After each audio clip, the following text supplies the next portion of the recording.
Greetings.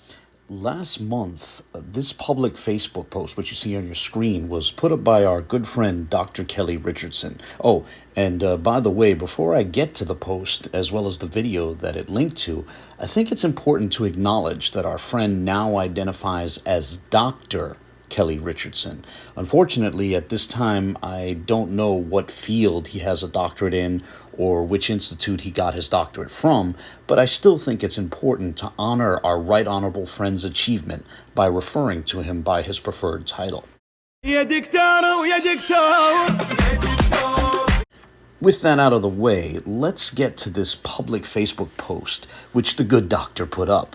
The post linked to an interesting YouTube video titled, "The Crafty Counsel Source Confirms Pastor Kelly Richardson and Debunks Them." In this video, I'd like to discuss that video a bit, and I think the good doctor will be pleased that we'll be taking a look at it, as last month he seemed to invite and encourage a response when he appeared on Sista's show. Consider this clip. Even for their own professor to literally say the very thing that I've been saying for years, that I didn't just say it was Hebrew on the pews, I said Geᶜez on the pews, right? Said that for years. They even had the video that they made videos off of. They made videos off of that, and now everyone's silent about it. Yeah. Silent. He felt everyone has been silent on the topic, and he seems to have found that alleged silence curious. Now, as I just noted, that seems like an invitation to reply. He's inviting us to reply to, his recent video on Geᶜez appearing on the Pews. And it seemed like he was inviting others to grapple with the subject. I mention that because I think it's important to make note of when we are invited to address a topic, just in case those who invited us forget that they did so.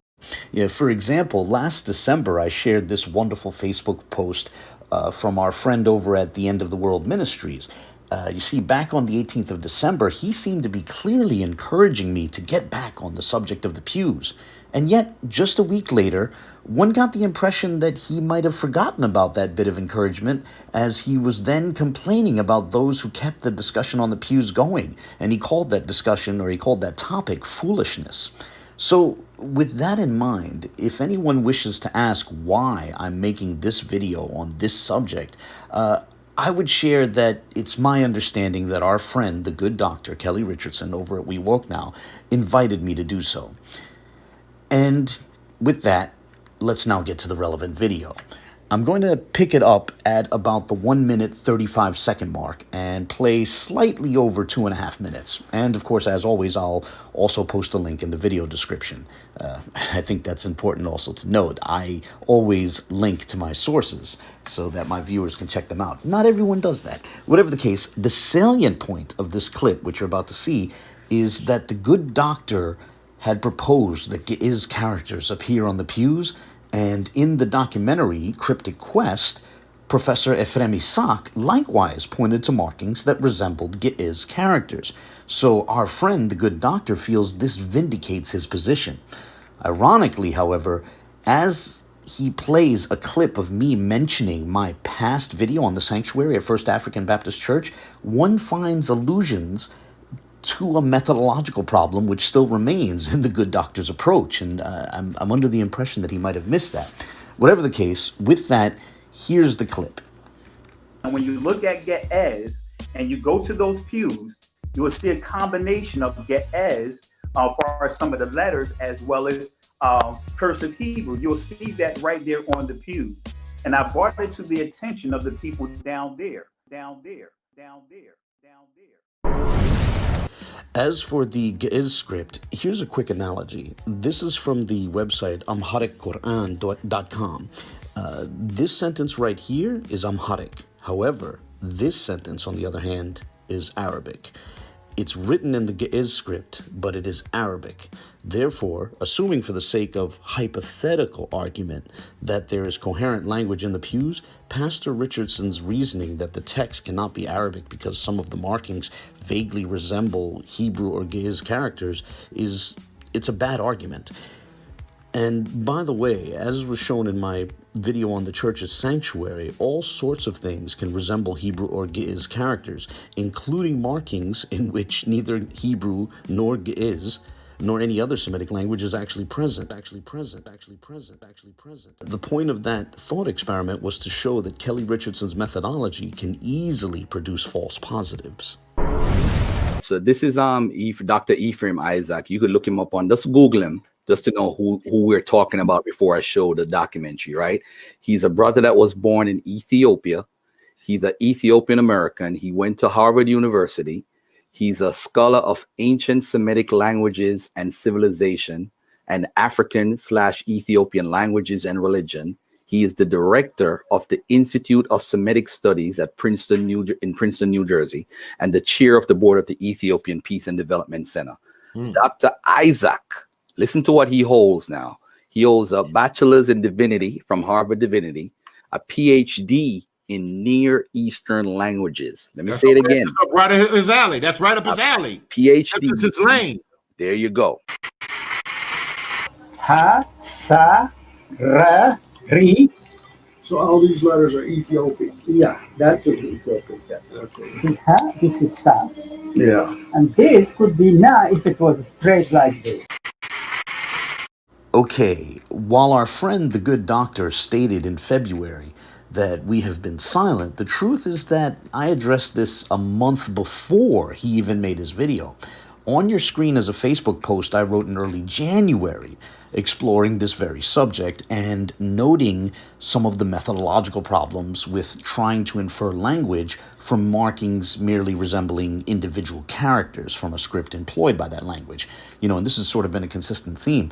And this is also going to be the theme of this video.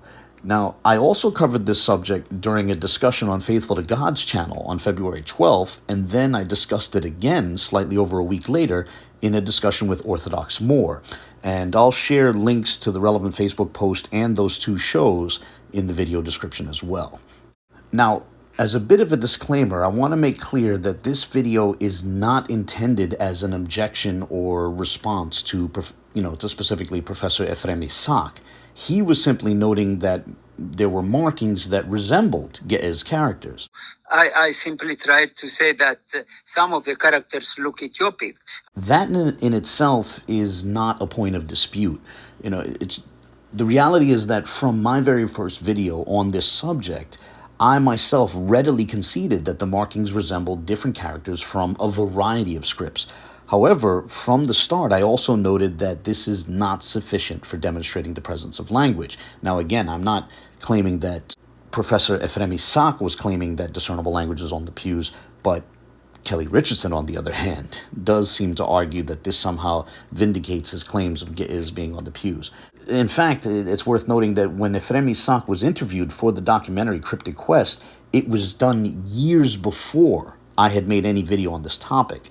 Dr. Kelly, on the other hand, has spent over a year presenting himself as addressing my arguments, and therefore, he should be familiar with my actual position if he's attempting to address it. So I'm going to play a couple minutes from my original video, from my very first video on the subject of the pews, and then we'll get into some methodological points and explore a clip of Ephraim Isaac, which Dr. Richardson appealed to. Okay, so here's a clip from my first video. The presence of a marking which resembles a character employed in the script of a language is not by itself sufficient for demonstrating the presence of that language.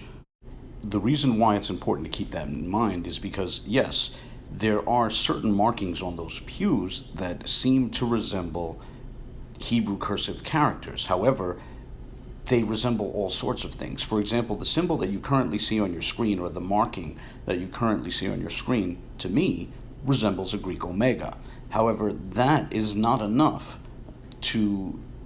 that doesn't provide enough reason to think that the Greek language is present in these markings, that someone was writing in Greek. The fact that a marking resembles a Greek omega does not mean that the person who made the marking was writing in Greek, and the same applies to other languages.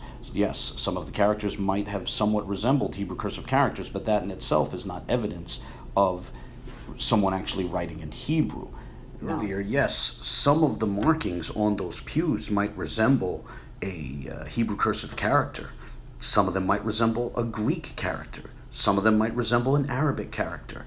But the mere resemblance to a single character here or there does not establish that actual language is present. I don't see any discernible statements in Hebrew or Aramaic or Arabic or Greek or whatever. Now, let's offer an explanation for why resemblances to individual characters is insufficient for demonstrating the presence of language. Suppose you have a pew, and suppose on that pew you find this marking. Immediately, the question should be, what is that? Is it merely a shape? Or is it a Hebrew character? Or perhaps it's a Ge'ez character? Maybe it's a Latin character? Could it be a Greek character? The reality is that it resembles all of the above, and that alone should hint at the potential problem with inferring too much from markings resembling individual characters as if in a vacuum. See, this is precisely why I argued from the start that one should be attempting to show words and phrases, as that will provide the context which will allow us to determine what, if anything, might be intended by a given marking. For example, if that marking fell within a set of markings like this, we could say that looks like the Hebrew phrase Shema Yisrael in the Phoenician or Paleo-Hebrew script specifically. And therefore, the marking in question would be a Phoenician or Paleo-Hebrew ayin. However, if it was among a set of markings like this, that instead looks like the Ge'ez word meble, which means food. And from that, we might infer that the marking could have been a Ge'ez ayin. However, if instead the marking fell amongst a set of markings like this, we would conclude that it was a Latin O employed as part of an English phrase. And if it fell amongst these sorts of markings, we would instead conclude that it was intended as a number, as a numeral, specifically the 0. And if it fell amongst these sorts of markings, we could conclude that it was instead, likely intended as a circle, as one shape in a series of different shapes, not as a letter or number, and not as a letter from any script. The point of this analogy is that context is the key to identifying a marking, and this is precisely why we need phrases, sentences, to conclude that language is present. Without the context provided by words and phrases, appealing merely to resemblances to individual characters can all too easily result in false positives. And you should see that from this analogy. You can have something that might have been intended as a 0 and you're interpreting it as, an ayin from the Phoenician script, or vice versa, And with that in mind, let's now look at a clip of Professor Ephraim Isaac, which Dr. Richardson appealed to, which he felt was significant. This is Ha, this is Sat. Yeah. And Okay, here's an important question. Do you recognize which pew is being examined there? Does it look familiar to you? It's actually this pew. And to make this more clear, I'll pull it back and rotate it right side up. Do you recognize the pew now? It was actually the one that Benaiah Israel examined last November. And this is also the same pew that came up in the Boom Church panel discussion when the appeals to David Bunis were first unveiled. So let's rotate this pew 90 degrees to the left and zoom in. This is the angle that Benaiah Israel was looking at it from. This is how Benaiah Israel looked at it. And he proposed that these two horseshoe-shaped markings were actually two instances of the cursive Hebrew chet, which is to say the 8th character of the Hebrew alphabet, or aleph-bet. And he was quite confident that that's what those markings were. To illustrate this, to illustrate his confidence, let's return to that Boom Church panel discussion, which took place back on November 22nd. This is a Facebook post which reproduces that discussion. So let's pick up where Benaiah Israel is saying that it's obvious what those markings are. Right. And for me, there were some letters that were just obvious. I'm not to throw shade, but that you don't have a doctor's degree to know that letter that goes like that is right there. You know what I mean?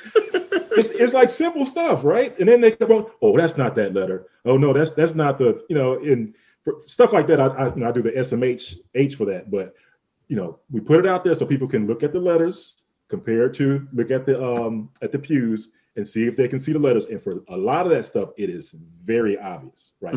Having noted Benaya's interpretation of those particular markings, let's now rotate the pew 180 degrees and pull it back slightly. It turns out that when Debunks looked at the pew from this angle, with highlights on it, I should add, he thought it looked a bit like a single character, a Hebrew sin in the Ashuri script. Some viewers may recall that in a video from last December, I offered speculation that Debunks, proposing the word Yisrael for the relevant pew, was likely based on the markings resembling two characters, Sin and Lamed, and the mind sort of filling in the rest. Now, when I got to correspond with Bunus, I ran that by him, and he confirmed that to his recollection, that basically was the reasoning employed. That said, getting back to the pew, as was just shown, Ephraim Isaac noted that these markings look like Ge'ez characters, when it was turned this way. It looked like specifically the Ge'ez characters Shah and Ha. Keeping that in mind, I would submit that they also look like the letters, used in English, specifically W and U. Like, how would you distinguish between the Ge'ez Shat and the Ge'ez Ha, or a W and a U, from the English alphabet? So, too, they just as much resemble the Greek letters Omega and Upsilon. And keeping that in mind, let's rotate it 180 degrees yet again. Now looking at it from this angle, remember, keep in mind that when it was facing the opposite direction, it was compared to the Ge'ez characters Ha and Sa. Well, if those characters were possible, then turned this way, we could say they resemble the Ge'ez characters Ba and Ta. So, too, it might be said they resemble the Latin characters, the lowercase n and m. And speaking of Latin characters, if we rotate it 90 degrees to the left, the characters now resemble the Latin characters E and C. Now, we've rotated this pew a variety of different ways, and that these sorts of experiments begs the question, which way is the right side up? The honest answer is that without the context which would be provided by a coherent phrase, there's really no way of saying for certain which way is the right way to rotate it. Moreover, the markings resemble a variety of different characters from Ge'ez, Hebrew, Latin, and even, Greek characters. This discussion on the pews has always been one about methodology, but unfortunately, our friend the good doctor over at We Woke Now has never really grappled with the methodological questions. Nonetheless, there is a glaring question here, and that question is this, and this is the question I would pose to the good doctor. Via what methodology does Dr. Kelly conclude that these specific markings are Ge'ez rather than Hebrew or Latin or Greek? It should be obvious at this point that simply asking that a person defer to a scholar who seemed to say something that he likes is long gone. Those days are behind us. Those are the days of the appeal to Bunus. Because, at this point, even the good doctor reserves the right to disagree with various scholars. Now, on that note, I'm going to close here. I really look forward to the comments of others, especially responses from our right honorable friend, Dr. Kelly Richardson, as well as any of his followers and supporters. I only ask that any such replies try to address the methodological questions. I think, it's been about 1.5 years that we've been having these back and forths, and I think it's time that someone really get into the methodological points which have been raised from the very beginning. Whatever the case, either way, God bless.